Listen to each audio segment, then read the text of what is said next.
My boyfriend Ralph and I often go into nature when we want to get away from everything.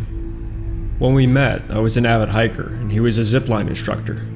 It had been a couple of years since our daughter was born, and we finally decided to use my January birthday as an excuse to take a step back and visit nature during a time it wasn't likely to be busy. Neither of us minded winter hiking and relished the thought of being snowed in together. So we packed up and headed to Tigard Lake, West Virginia. We spent the small bit of time prior to check-in playing around the half-frozen lake and running to Walmart for snacks, cheap beer, and playing cards before the incoming snow prevented us from doing so. The snow had just begun to come down in big soft clumps as we made our way back to the lodge. I exchanged a glance with him, both of us beginning to grin like schoolchildren, knowing it was only a matter of time before we'd have a sleepy blanket of white to play in. We carried in the things we bought and began to put them away while I texted back and forth with my mom about the weather. Knowing that our daughter was safe and sound sipping cocoa at Grandma's made me all the more excited to enjoy the opportunity to explore. Once the beers were chilling and the snacks had found their way to the table, we headed to the small restaurant in the lodge. I picked us a table next to giant windows overlooking the lake so we could watch the snow fall at sunset with our dinner. "We should go for a walk after this," I gesture outside with a french fry. Ralph leans back dramatically and pats his stomach. "Okay, but I'm taking a beer with me." We pay for our food and take the leftovers back to the room, savoring every second of quiet. Ralph comes up behind me and slides a beer into my hand, kissing my fingers. My phone went off in my pocket, a text from my mom with a picture of our sleeping child. It was so nice to know that she had a full and relaxing day as well. I realized I was just standing there, smiling at my phone, and turned to show him the picture. He's no longer behind me. I look to the door and see him just beyond the threshold, looking toward the road. Confused, I threw my phone back in my pocket and followed him out the door.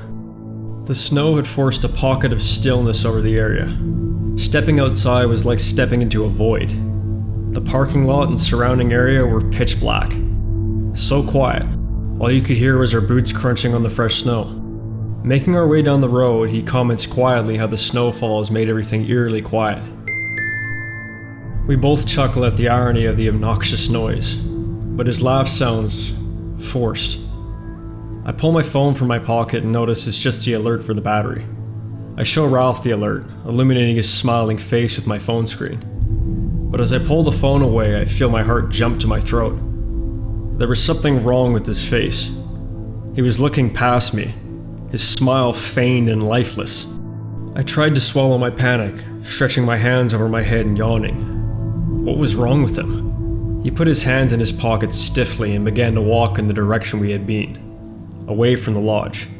My heart started pounding as the darkness of the woods that lingered just past the shoulder of the road started to feel suffocating. "Hey, let's head back. It's way colder out than I thought." I take a tentative step backwards to the building. "No." His voice was firm and threatening.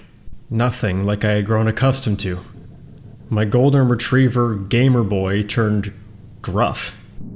I tried to make my voice as playful as possible. "Well, you can freeze on your own then." With every ounce of courage that I had, I turned my back on him, making determined steps towards the lodge. I felt his eyes on me. I could hear the slow footsteps following casually behind me. My phone. I'd forgotten my dying phone. Maybe I could casually call my mom on the way back. Maybe I was overreacting and just feeling freaked out by the darkness and quiet. But his face. His smile seemed as though it was slipping down. His eyes had pinpoints for pupils.